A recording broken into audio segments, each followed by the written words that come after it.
Imagine this. A loved one passes away, and amidst the grief, their family is faced with another challenge. They can't find the password to their loved one's computer.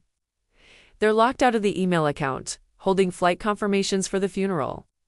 Precious family photos are trapped on a cloud drive they can't access. And what about that online business, or the cryptocurrency wallet everyone knew existed but no one can find? This isn't a rare scenario. It's happening every single day. We live so much of our lives online, BH. Have you ever stopped to think about what happens to your digital world when you are no longer here? This isn't just about social media. It's about protecting your family from unnecessary stress and ensuring your memories and assets are not lost forever. So, why does this matter so much? Well, without a plan, your family could face huge emotional and financial hurdles. Think about it. Losing access to a lifetime of photos is heartbreaking. Imagine your partner being unable to access joint bank accounts that are managed through an online portal you set up. Or what if you run an online business? Without access, your family can't manage operations, pay bills, or even shut it down properly, potentially leading to financial losses or legal issues. Even something as simple as a streaming service subscription can become a recurring charge. On a credit card that's difficult to cancel without the login details, the reality is, what we don't prepare for becomes our family's problem to solve during an already difficult time. When we talk about digital assets, what do we actually mean? It's a lot more than you might think. It's not just your Facebook profile or your Instagram feed. Let's break it down. First, think about your master keys, a password manager you may use. These vaults hold the keys to everything else. Then there are your email accounts, your Gmail, your Outlook. These are often the central hub for resetting passwords for all your other accounts. Next, your social media profiles. These hold connections and memories. Then you have cloud storage, like Google Drive, iCloud, or Dropbox, where you likely store important documents, family photos, and videos. And it doesn't stop there. What about your financial life? This includes online banking portals, investment apps like Robinhood, and of course, any cryptocurrency you own in wallets or on exchanges. The keys to these are often a string of words that, if lost, means the money is gone forever. If you are an entrepreneur, think about your online business assets. Your website domain, your customer list, your payment processing accounts like PayPal or Stripe. And finally, all those little things, digital subscriptions, gaming accounts, loyalty points, and even creative works, like a blog or a YouTube channel. All of these are part of your digital legacy, and each one needs a plan. So, where do people usually go wrong with this? One of the biggest mistakes is the "my family will figure it out" mindset. They won't. Service providers like Google and Apple have strict privacy policies. They can't just hand over access, even with a death certificate. It can be a long, complicated legal process. Another common mistake is writing down passwords on a random sticky note and hiding it somewhere. What if it gets thrown out? Or what if the password changes? It's not a reliable system. Sharing 1 or 2 passwords with a spouse is a good start, but it's rarely enough. What about the dozens of other accounts you have? And finally, many people simply do nothing at all because it feels overwhelming or morbid. But avoiding the conversation is the biggest mistake of all. All right, so how do we actually tackle this?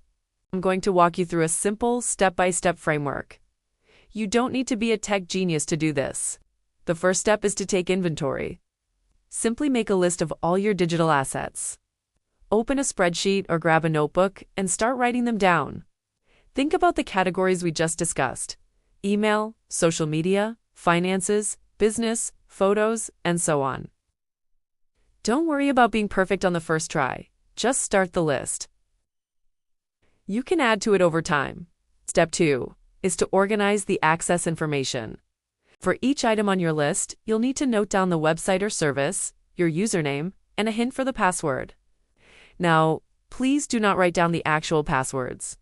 Instead, I highly recommend using a secure password manager.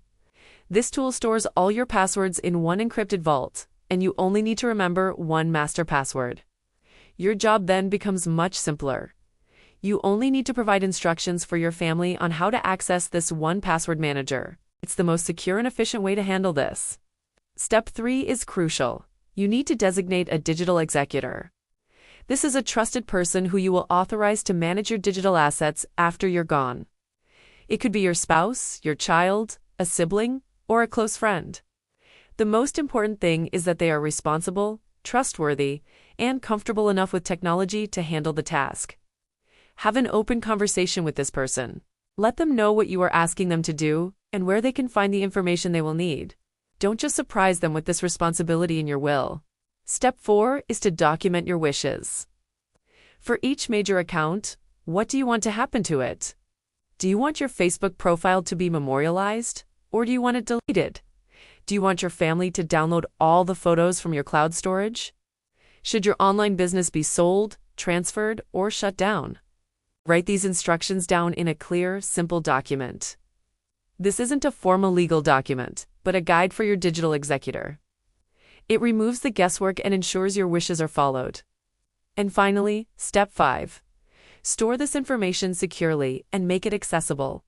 Your digital legacy plan is useless if your digital executor can't find it. You can store your inventory list, your wishes, and the instructions for accessing your password manager in a few safe ways. You could use a secure digital vault service designed for this purpose. Or you could place printed copies in a fireproof safe at home or in a safe deposit box. The key is to tell your digital executor and your legal executor, the person managing your will, exactly where this information is and how to access it. So, what can you do today? Right after watching this video, don't try to do everything at once. Just start small. Your first action step is to create that inventory list. Spend 15 minutes listing out your most important accounts. Your primary email, your main social media, your online banking, and your photo storage. That's it. You've just taken the biggest and most important step. Your second action step is to look into a password manager. There are many great options out there. Set one up and start adding your passwords. It'll make your own life easier, not just your family's. If you want to go deeper and get a complete checklist to guide you, I've created a comprehensive digital legacy guide that you can download. It walks you through every step in more detail, with templates you can use. The link is in the description below. Planning for the end of your digital life might feel a little strange, but I want you to reframe how you think about it. This isn't about planning for your debt. It's about organizing your life. It's about protecting the people you love from confusion and stress. It's an act of love, not an act of fear. By taking these simple steps, you're giving your family a final gift: peace of mind. Thanks so much for watching. If you found this helpful, please give it a thumbs up and consider subscribing for more practical tips on managing your life and legacy. Take care.